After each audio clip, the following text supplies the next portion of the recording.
السلام عليكم ورحمه الله تعالى وبركاته. اليوم غادي نشارك معكم واحد الوصفه بالقرعه حمراء، غادي تعجبكم، كتجي بنينه. تبعوا معايا الطريقه حتى الاخر ان شاء الله. غادي ناخذ القرعه ديالي، غادي نقطعها وغادي نقشرها.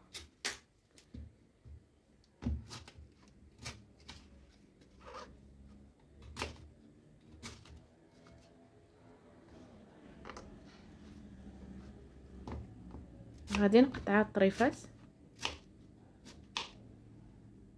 من بعد غادي نقشر ليها القشره ديالها من الفوق.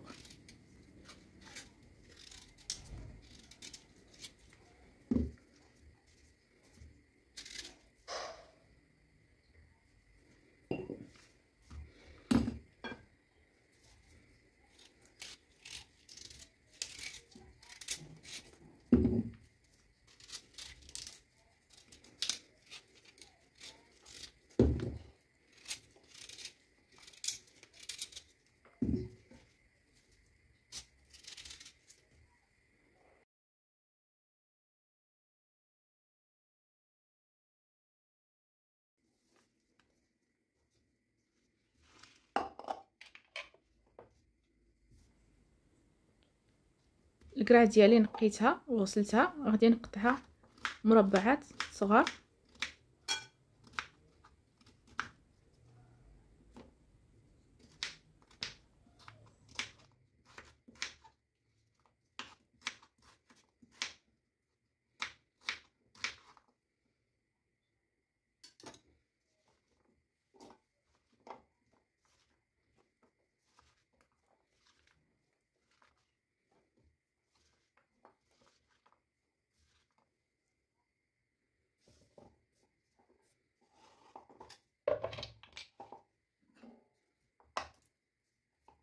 غادي ناخذ جوج مطيشات المهم ما يكونوش كبار، واحد البصله، المطيشه ديالي غادي نقشرها،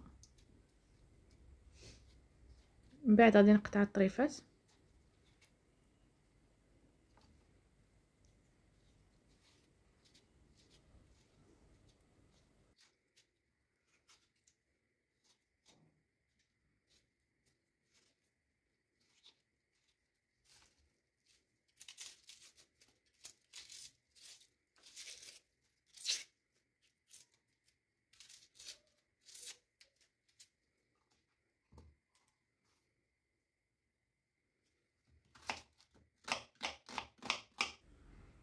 البصله غادي نشلضها تكون رقيقه.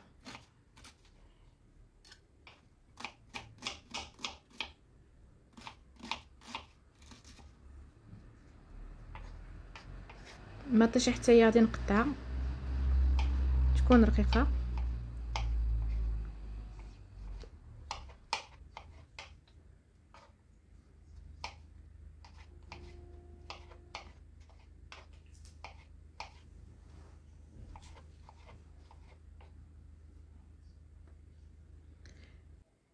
غادي ناخذ طنجره نزيد فيها داك البصله وزدت 2 معالق ديال الزبده وشويه الزيت الروميه. غادي نديها فوق البوطه، غادي نشحر البصله ديالي تتشحر مزيان.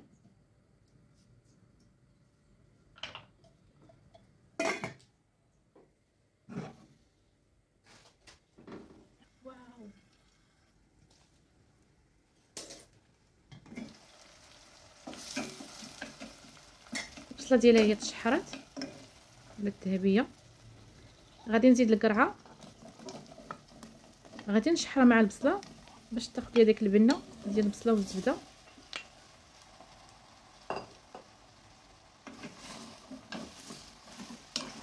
غادي نقليها مزيان، نعطيوها الخطر تتقلى. غادي نزيد واحد المعلقه ديال الملح، شويه البزر، غنزيد داك المطيشه،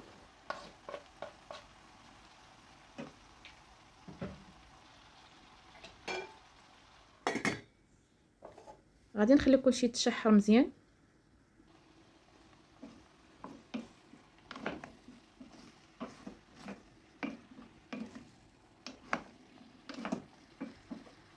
هنا القرعه ديالي تنسمات بالزويته غادي نزيد شويه الرز، غير شويه، واحد شويه، يكونش كتير، شي 2 معالق الا رطبته في الماء.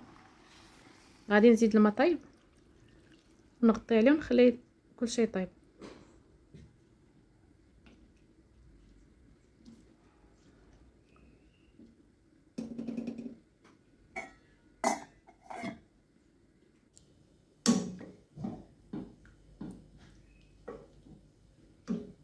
القرعه ديالي طابت، غادي نزيد واحد 4 الفرماجات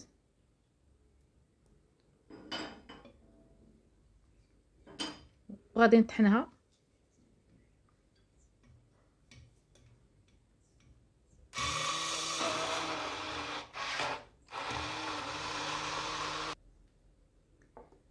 بعد ما طحنتها غادي ندير شويه الكريمه ديال الطياب، غادي نوضع فوق البوطه. من بعد غادي نزيد شويه المعدنوس، كيعطي واحد البنه وكيعطي المنظر.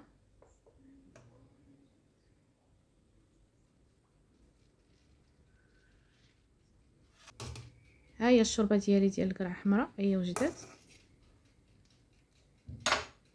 غادي نقدمها للعشاء وشويه الخبز ديال الطوست، كتجي غزاله خفيفه. كنتمنى تعجبكم الطريقه، جربوها ان شاء الله.